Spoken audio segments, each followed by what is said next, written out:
Ladies and gentlemen, we got a virtual version of Rapport Wednesday, and obviously Mike G bringing the holiday cheer into this conversation. Mike, how you doing, my friend? Good, good. My girlfriend says that I have to be less of a Grinch this holiday season, Rex. We got the Christmas tree up, and I'm trying to be more cheerful this holiday season. I love it. All right, y'all. Well, let's get right into it. Hopefully, maybe there's some presents for the Auburn Tigers in the transfer portal. Let's start right there. But Mike, I know the transfer portal takes and the transfer portal gives. Let's start with what's going on at Auburn. Are there any big names? I know it just opened a couple days ago. Any big developments on names maybe leaving the Plains? The biggest development is Hank Brown has flipped again. First he affirmed that he was staying. Now he's saying he's going, which indicates, Rex, that there was a shift somewhere there where he feels like, going to play elsewhere is in his best interest. Hank is going to get a shot somewhere. I think he put enough on tape that somebody will take a shot on him. But other than that, again, we know Michael Riley is hitting the portal, the big tight end. They've got some others. I'm expecting, we talked about this weeks ago, but I'm still expecting that Jeremiah Cobb might be a name that, enters the portal here as well, too. So we'll see. Again, nothing set in stone for some of these kids, but for the guys who have jumped in, like Cam Brown, the wide receiver, no surprises there, I think, so far in the portal. Now, this is a time too. Are there positions that the Auburn coaching staff has to address heading into the next season? Because we've mentioned it before in past conversations that Hugh Freeze is pretty much on the hot seat. 25 is a can't miss year for this coaching staff. Yeah, I think it's quarterback. And after that, it's quarterback. And after that, it's quarterback. Look, they've got to figure out quarterback for next year. I think at wide receiver, you're pretty much set. They can probably use an offensive lineman or two in the portal, Rex. Offensive line is one of those positions where big time offensive linemen aren't really hitting the portal very often. It's not a place where you go, I think, to find offensive linemen, because that's the one position that you play on the field that, irrespective of everything that's going on around you, you can block the guy in front of you. And those guys, very rarely, I think, at a high level, jump in the portal. So, wide receiver, you're solid. You've got lots of talent at DB. They're looking for depth pieces though, so they will go out, I think, and try to sign a wide receiver or two from the portal, because you're going to be really young at that position next year. Cam Coleman, he's going to be your star. Perry Thompson is going to step into the void that Keandre Lambert Smith is leaving. Malcolm Simmons was turned into a star this year, so he'll continue on that. And then you got to bring Bryce Kane along, and those were the frees four from that recruiting class last year. But beyond that, you've got to have a backup, the same way they brought Sam Jackson and Robert Lewis in for this season, this past season, to fill those needs. So it'll be interesting to see where they decide to go. But like I said, all eyes are going to be on quarterback. The rumors are Auburn has made overtures to some guys who shall not be named right now. But I think that there are some big names that they're tracking right now, and some names that may surprise a lot of fans. Now, this is a fun part of the season where we get to see where guys, again, this is the nature of the portal, that they get to move pretty quickly here. It's also the time of the year where people can get fooled. And I know that one recently you just brought up his name, Cam Coleman. It was a post that all of a sudden Cam Coleman enters the transfer portal. If true, that is a seismic earthquake that's from coast to coast, that where this kid is going, because he is, as you said, the go-to guy, pretty much the crown jewel of that wide receiver room. But can you tell us about that experience, and is there any truth to that? Yeah, Rex. That was a post by a troll on social media. He actually made his account look just like an On3 account, and he fooled a lot of people with this. Uh, a lot of a lot of fans from other fan bases were like, "Good God, please, Cam Coleman, let him come to my school." It was a fantastic troll job. But look, Cam Coleman, as far as we know, isn't going anywhere. The coaches have committed to these wide receivers that they're going to go out and find them a quarterback. They're going to continue to try to throw the ball at a high level, and the opportunities are going to be there for him even more so now with Keandre Lambert Smith moving on and him moving into the number one spot.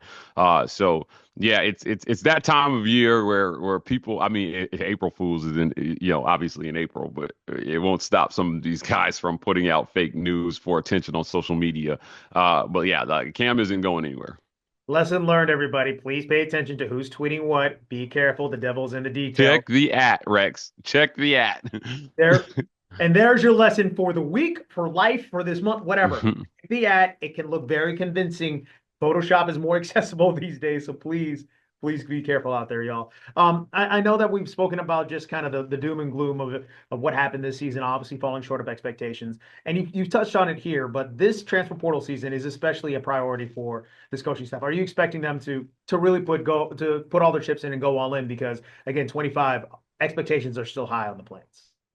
Yeah, I think that there are a number of question marks, and they've got to hit home runs in the transfer portal. They've got to solidify positions, and they've got to produce in 2025. The first 2 years just had not gone the way I think they planned. Obviously, 6 and 7 was disappointing, but it was acceptable with the type of recruiting that they did. 5 and 7 in year two, though, was a big hit, I think, to the progress that they had hoped to make and show fans and administrators that put a lot of time, money, their voices behind this, showing up to games, paying for tickets, traveling their families. 5 and 7 just wasn't where this team should have been in year two. So in year three, you've got to make sure you solidify the roster. And, there'll be a lot of talk about kids in the portal, but ultimately, I think it comes down to coaching, Rex. What you're doing with the kids that you bring in is going to be more important than the kids you have. They had enough talent to go 8-4 this year. And they finished 3 games short of that, and that's just unacceptable with the amount of resources that this coaching staff has. So go out again. The resources are still there. The belief is still there that they're really close statistically. That bears out. They were really in almost every offensive category. They were better than they were last year, except for wins and losses. So we'll see what they'll do with it. But it's going to be a very interesting portal season for sure. Absolutely. And I know when you're talking about wins and losses, a lot of us expected a bowl announcement for Auburn, especially with the talent heading into this season. Maybe outside looking at maybe an outside chance of the playoff if everything literally went right. I did want to ask you about something about with the SEC championship. It is bowl season. I saw that you Mhm. put a tweet here that, it feel the SEC championship had a different vibe to it. And I've asked some other beat reporters that it was very much a different vibe. Right before kickoff, there were empty seats. It just didn't feel the same. And obviously, you've been around the sport a long time. In the world of the 12-team playoff, the SEC championship, what did it feel like to you? And was it different compared to years past? Yeah, it did. We talked about this over on Sports Visions Radio with DJ and Thrift. How much does this game matter now when both teams are guaranteed a playoff spot? Now, there was a first round bye on the line, and that's not nothing. But it does, I think, take some luster off it when it used to be a play-in to see who got into the playoff. The SEC champion always guaranteed a spot, and in some years, the SEC runner-up made it. Hell, in some years, the third team in the SEC, just on the outside, which was Bama a couple of years ago, made it.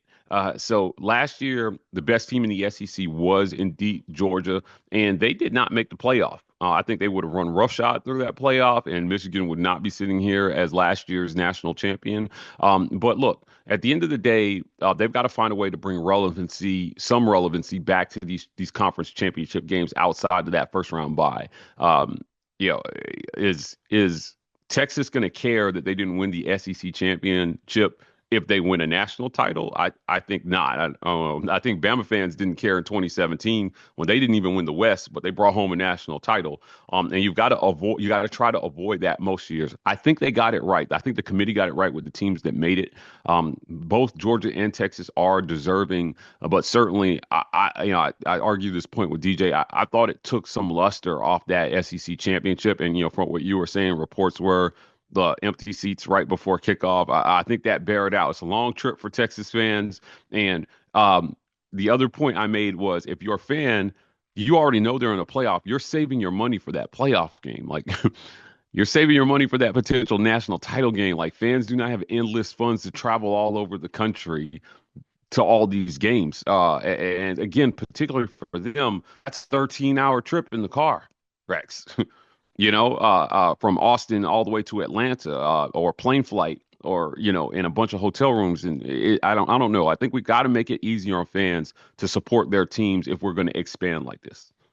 Amen to that. And you're not the only reporter who I've spoken to. Jordan Hill, our good friends at 24/7 Dogs, he brought up the same point that, like, yeah, if I'm, a middle class person and I can't necessarily afford an SEC championship and then, playoff after playoff round and then possibly a national championship, that's a lot of money. I agree with you that, look, we're going to have more of these games. You got to be fair to the fans because that's what makes college football special. It's the fan experience and fan involvement because yeah, it wasn't nearly as packed or as electric, but it was Athens South in Mercedes-Benz Stadium. It was loud for Georgia. And Yeah. I think just a really interesting point to reflect on right there. Yeah, Georgia fans had a great time, Rex. Sure They didn't have to did. travel far. It was a home game for them. So look, good for them. Advantage to having that thing in Atlanta. But for everybody else, just about outside of maybe Auburn and Alabama, it's a trek, It is. right? I mean, it's just an hour trip for us from Auburn. From Tuscaloosa, it's about 2 hours, so it's not bad. It's a day trip. You don't even have to get a hotel after the game. You can just drive home. But for everybody else, they've got to consider overnight accommodations. They've got to consider a lot of things that most fans in the SEC will not have to will have to consider outside of, like I said, of the fan bases that I named. So look, it was still a great game. I think they produced a great game. It went to overtime. Georgia won it like I thought they would, and we'll see what they do. I think there's an outside chance these teams could meet for a third time, which would be absolutely nuts. But yeah, we'll see how it goes. Absolutely. And if you're not used to Atlanta traffic, buckle up if you're driving to Atlanta. All right, let's switch it up to the basketball court here. Janai Broom looks like he's living up to the hype early on in the season, second in the SEC in scoring. And when you watch it, I feel like he's almost a Tim Duncan type where he's a guaranteed double double, almost a triple double every single game. This team has produced high draft picks from Jabari Smith, Okoro, and all these other guys who are going in the first round now. Do you think Broom could be next in line if he keeps playing at this level for Auburn basketball? Yeah, that's why he came back. He came back, number one, because he reportedly received a massive NIL package to come back. But he came back because he was borderline on whether he would make the first round or not. And now I think being mentioned as National Player of the Year so early in the season, and you mentioned the double doubles, and I'm just looking here, Rex. He had a streak of like 5 or 6 straight double doubles before this last game where he came up just short. He had 11.6 assists and 5 rebounds, but one, two, three, four, five. Yeah, I mean, he had 6 straight double doubles. Right there, sandwiched after those first 2 games in this last one. Janai Broom, what is the glue piece? He sets a solid floor for you if you're this team. And when you're struggling, you can go back to him and he can dominate the game in multiple facets, both rebounding and scoring. And then they have the shooting from the outside that they've been missing in the past. That's continuing to go well for Bruce Pearl's squad. I know they lost a tough one at Duke, but look, they're not the first team, and they won't be the last team to go into Cameron Indoor and come out with an L in what was a very tough contest. The refs made themselves a factor in this one, in my opinion, but ultimately, most fans left that game feeling like these are 2 potential Final Four teams, and John Broom is a big reason why Auburn's in that discussion. And then sorry to Richmond, you kind of had to bear the brunt of all the frustration that Auburn has felt on this really insane road trip. For me, it still takes a little time, Mike, to switch from focusing on what's on the football schedule to what's going on in men's basketball. For you, I know I get it. It's December, y'all. I know it may be a little crazy to talk about the overall picture because for me, it kind of really takes form around late January. But early on in this basketball season, especially on the men's side, where is Auburn and kind of the SEC fold of things, and who's really rising to the top early on in this SEC season? Yeah, I think Auburn is squarely at the top right now. And I don't think that's in question. Look, Alabama's really good so far this year. Tennessee's got a really good squad as well. But I think based on the schedule and the opponents played and what we know about these teams today, Auburn is the number one team in the SEC. And quite frankly, I think they're the number one team in the country. And so it'll take a while for that'll bear itself out in SEC play.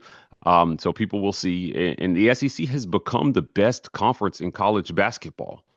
ACC held that title for a while, but if you look at the number of SEC teams making the tournament and the teams that have opportunities to make deep runs in the tournament, between Auburn and Alabama emerging as powerhouses in the SEC, you've got traditional powerhouses like Tennessee and Kentucky. Ole Miss always has a chance to do something special in this conference. Florida has been a tough out for a lot of people. They made the SEC tournament title game last year versus Auburn.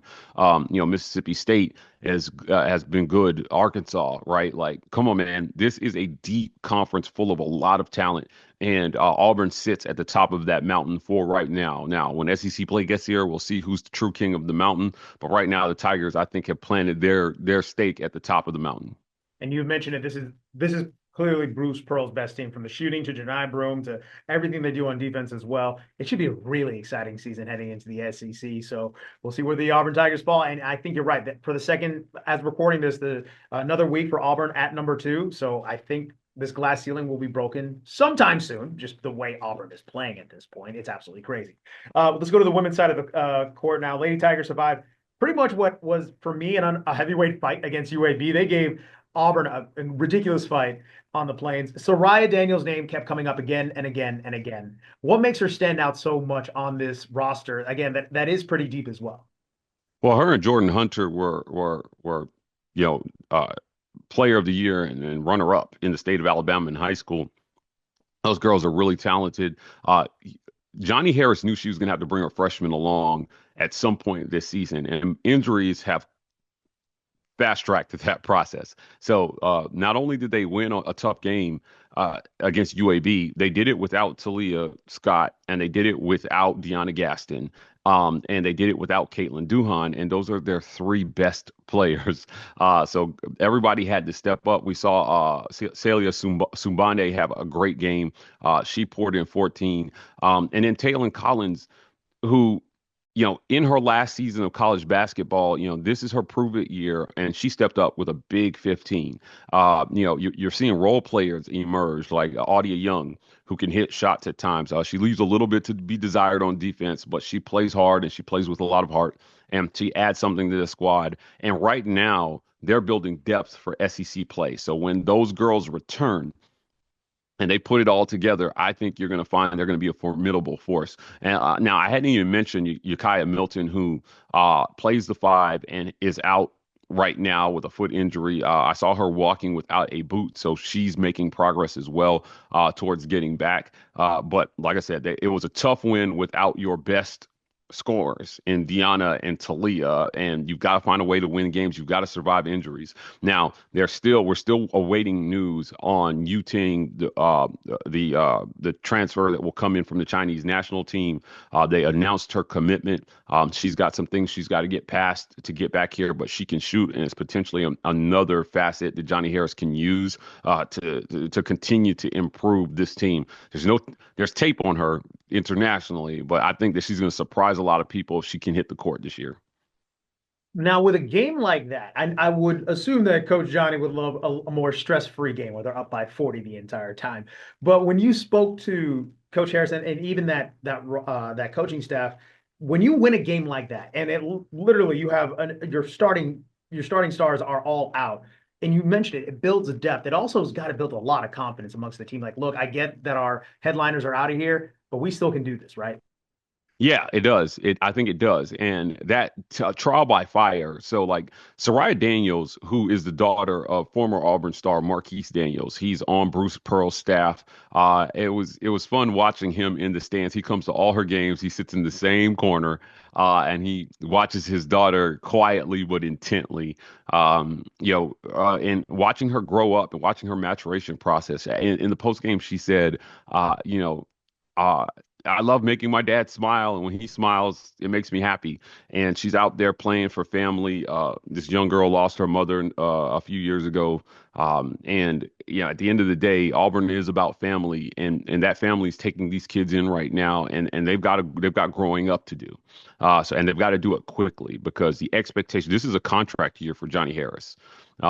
She's playing for a massive contract extension. In my mind, she's already earned it, but she needs her team to get behind her and buy into the process so that they can get to year 5 because it's been a successful 3 years so far, and the potential is there for year four. They just got to get a little lucky. They've been a little unlucky in the non-conference with injuries to start the season. But like I said, this is a good team with a lot of really great girls, Rex, and I think they have a chance to do something special this year. That's awesome. And see stories like that, like Soraya and her family overcoming what they had to overcome, a tragedy like that, and her growing up and just it's as simple, even though you're playing in the SEC, as making my dad proud. Who can't relate to that, right? Hey man, another great conversation. We got to wrap things up here. But Mike, where can people find you? Again, he does this and checks in with us every week, but he's also another busy man because you got another venture going on too, right? I do. Check me out over on Locked On UCF. We're growing over there. They just rehired Scott Frost down in Orlando. Wild. So lots of exciting times coming there. We're going to be covering all of it over at Locked On UCF. But check us out at the War Rapport, where we got all the Auburn content you could ever wish for over on YouTube. Follow me at Mike Gittens on Twitter and Instagram. I don't mean to bring up some bad memories, but I had to ask. Scott Frost was coaching UCF when Auburn and UCF met up in the Peach Bowl, right? I'm sorry. That I look. I just had to get the facts right. That was not a troll job. I'm sorry, but we'll see what happens now. I know Scott Frost didn't have the greatest time in Nebraska, but now he's back. All right. For Mike G, I'm Rex. Y'all. Thank you so much again, Mike G. Another great edition of War Report Wednesday.